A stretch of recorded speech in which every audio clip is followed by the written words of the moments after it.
warahmatullahi wabarakatuh. Berjumpa kembali dengan Rudi Kurniawan di mata kuliah Ekonomi Politik Pembangunan.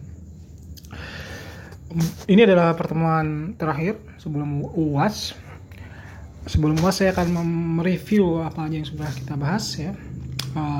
Kata development itu bisa dilihat dari perspektif yang pertama adalah masalah industrialisasi ya.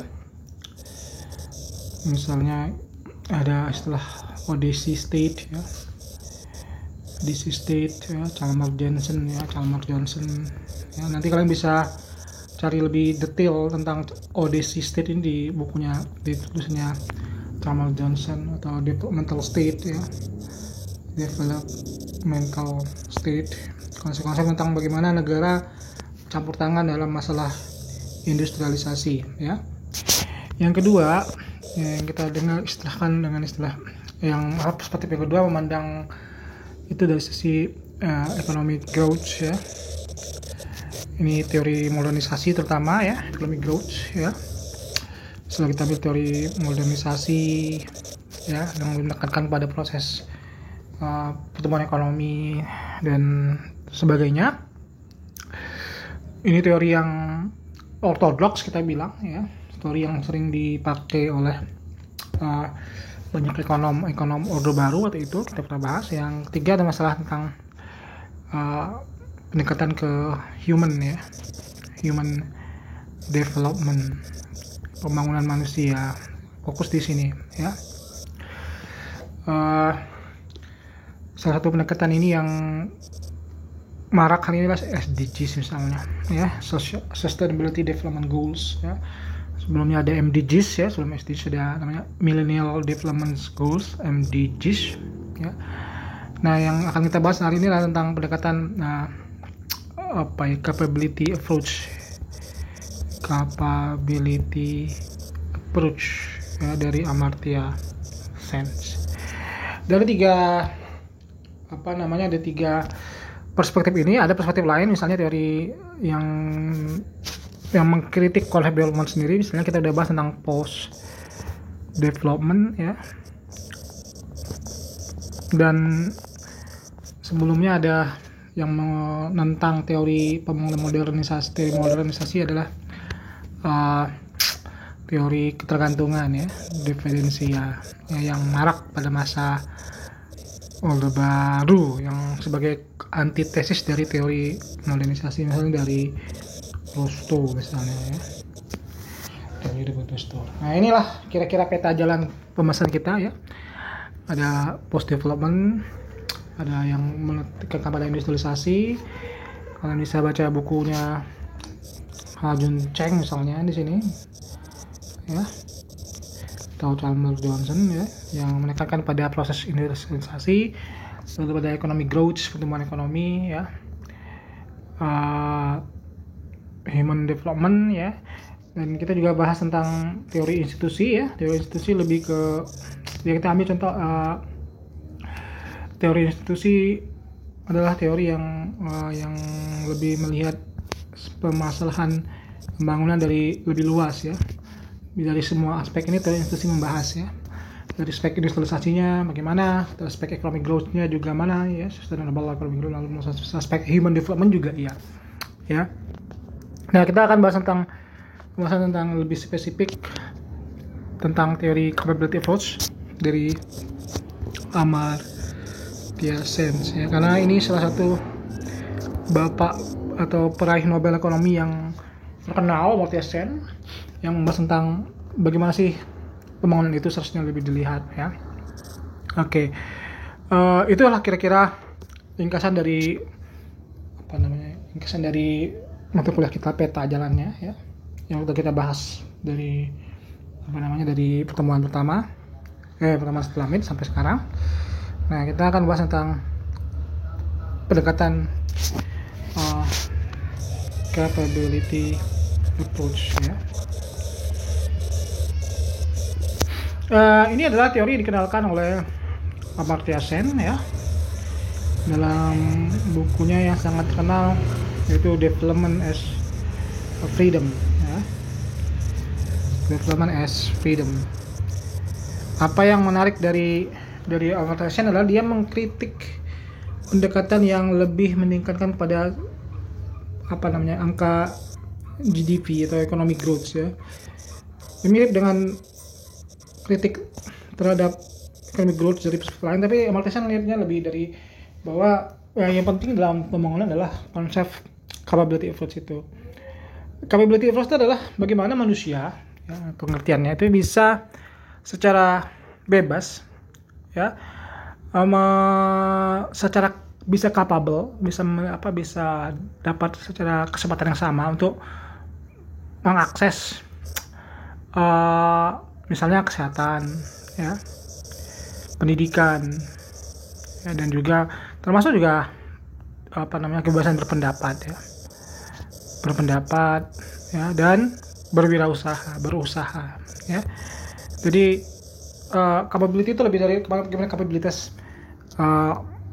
individu dalam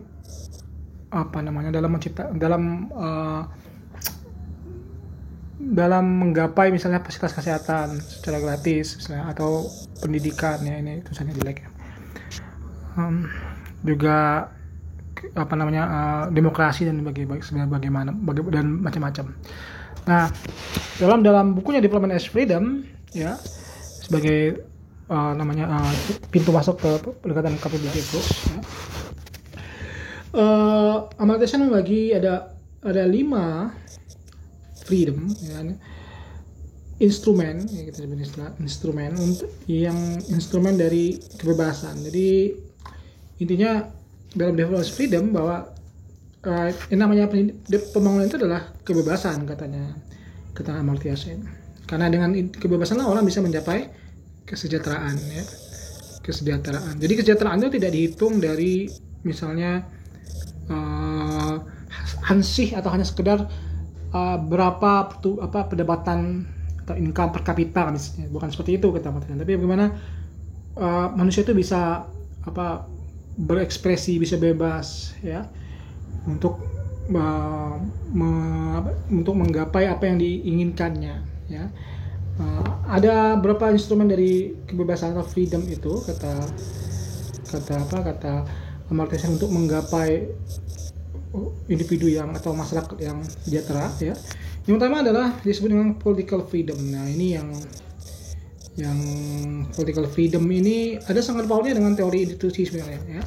Inclusive institution, ya, yang kita bahas di pertemuan sebelumnya, ya. Artinya bagaimana manusia itu bisa bisa berpendapat, bisa bebas, ya, mengekspresikan keinginannya, protesnya, ya. Juga masalah civil right, ya, kebebasan sipil. Kenapa ini penting, katanya Amartya Sen? Kalau kita lihat misalnya dengan adanya kebebasan sipil, ada kebebasan pers misalnya untuk melakukan ekspresi misalnya, orang misalnya Amartya Sen mengatakan kasus di Cina pada tahun 60-an ketika terjadi revolusi budaya, mengapa terjadi banyak kelaparan, ya, ya, karena tidak ada kebebasan pers, ya, tidak ada kebebasan pers di Cina, negara otoriter, ya. Katanya Amartya Sen, jika kalian ingin negara itu bebas dari kelaparan, ya, bukalah kebebasan pers. Karena dalam negara demokrasi, ketika ada orang lapar, maka pers akan menggambarkan, lalu itu di cover. Nah, terjadi di Cina waktu itu adalah termasuk di India, di negaranya Amartya Sen, tidak ada kebebasan pers, sehingga kemudian berita kelaparan itu tidak diekspres, tidak dikabarkan, sehingga orang tidak tahu terjadi kelaparan, sehingga itu membuat parah, ya, ada sekitar puluhan ribu orang meninggal, ya.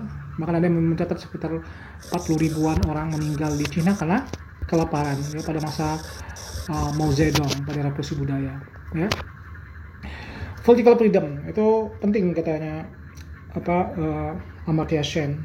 Yang kedua disebut dengan istilah economic facilities, ya. Sen juga mengatakan bahwa economic facilities itulah masalah kesempatan untuk kesempatan untuk berusaha, berwirausaha, ya. kebanyakan orang itu miskin karena mereka nggak punya fasilitas yang sama, kesempatan yang sama dalam berwirausaha, misalnya dalam memproduksi barang, dalam konsumsi, dalam pertukaran, ya. Ada orang yang bisa memproduksi barang tapi nggak punya pasar, karena pasarnya dikuasai oleh misalnya etnis tertentu, oleh kelompok tertentu, ya. Ada orang yang mau beli tapi nggak bisa, ya, karena perbedaan, tidak, misalnya karena bukan termasuk, misalnya dianggap sebagai diskriminasi terhadap etnik misalnya, atau karena masalah kedekatan politik misalnya. Nah, ini disebut dengan istilah economic facilities, ya, oleh facilities ini, oleh Amartya Sen. Ini mirip dengan yang kita sebut misalnya inclusive economic institution, ya. Sebenarnya mirip, ya, bagian dari itu, ya. Jadi bagaimana orang itu berusaha secara inklusif, tidak eksklusif, tidak hanya untuk kelompoknya dia saja, atau yang dapat kredit misalnya, yang paling contoh misalnya di Indonesia pada masa Orde Baru, yang dapat kredit misalnya kredit usaha itu biasanya adalah etnis tertentu, misalnya etnis, ya. Nah, ini untuk diskriminasi yang tidak menurut tidak sama, ya, tidak memberi kesempatan yang sama, katanya Amartya Sen. Nah, inilah yang kemudian ditentang oleh Amartya Sen. Inilah yang menyebabkan kemiskinan, ya. Orang bisa produksi tapi nggak ada pasar, ya nggak bisa kaya juga, ya. Atau orang punya bakat wirausaha tapi karena nggak ada modal, ya karena diskriminasi secara modal nggak sama. Jadi bagaimana menciptakan economic facilities yang sama, itulah yang menjadi concern dari Amartya Sen berikutnya. Lalu yang ketiga adalah social opportunities. Nah, ini juga tentang masalah yang mungkin dekat dengan istilah-istilah di SDGs, ya. Bagaimana orang bisa mengakses kesehatan, ya, mengakses pendidikan, ya, healthcare, pendidikan, ya. Nah, ini yang kemudian menjadi concern dari itu, ya, dari Amartya Sen, bahwa kemampuan manusia untuk mengakses secara sama akses kesehatan, ya, itu adalah salah satu instrumen penting dalam meningkatkan kesejahteraan, atau yang disebut dengan istilah development tadi oleh Amartya Sen, ya. Nah, ini yang kemudian nggak pernah kita perhatikan di banyak negara yang gagal secara pembangunan, ya. Nah, yang berikutnya ini disebut dengan istilah transparansi guarantee, ya, transparansi, ya, guarantees, ya.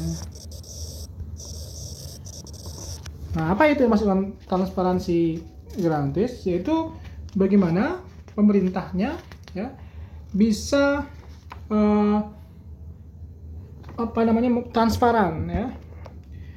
transparan, ya, lalu terbuka, ya. Apa hubungannya ini? Ya, ini hubungannya dengan trust, ya. Ini hubungannya dengan trust, ya. Jadi kalau pemerintah ingin misalnya suatu kegiatannya itu kemudian bisa didorong atau menjadikan partisipasi masyarakat, maka yang paling penting adalah trust tadi. Dan transparansi itu dibangun dari trust tadi dibangun dari transparansi. Ini yang kemudian menjadi tekan dari transparansi itu, trust, ya. Ini mirip dengan teorinya Robert Putnam misalnya tentang trust, ya. Ya, jadi masalah pembangunan juga masalah trust, ya. Kadang-kadang kita punya pemerintah yang punya program baik, tapi kadang nggak punya trust, orang saling curiga, ya. Trust ini bisa bagi dua, yaitu trust kepada pemerintah, ya, dan trust antar masyarakat sendiri, ya. Karena ini modal sosial, kata orang, ya. Modal sosial. Kalau masyarakat yang tidak punya trust, itu cenderung tidak sejahtera, karena mereka tidak bisa sering berpersangka, jadi konflik sosial, ya. Nah, banyak terjadi konflik sosial itu ya karena nggak punya trust, ya, saling curiga, ya. Di kita mungkin sekarang lagi marak tentang teori tentang social capital misalnya, ya, sebagai modal dasar dalam pembangunan. Nah, ini yang ditulis oleh Sen juga. Yang terakhir adalah protective security, ya. Jadi tentang keamanan, ya, bagaimana orang bisa mengakses keamanan yang secara sama, ya. kita misalnya banyak konflik itu karena negara tidak bisa menciptakan keamanan. Ketika terjadi konflik, kemudian tidak terjadi apa yang disebut dengan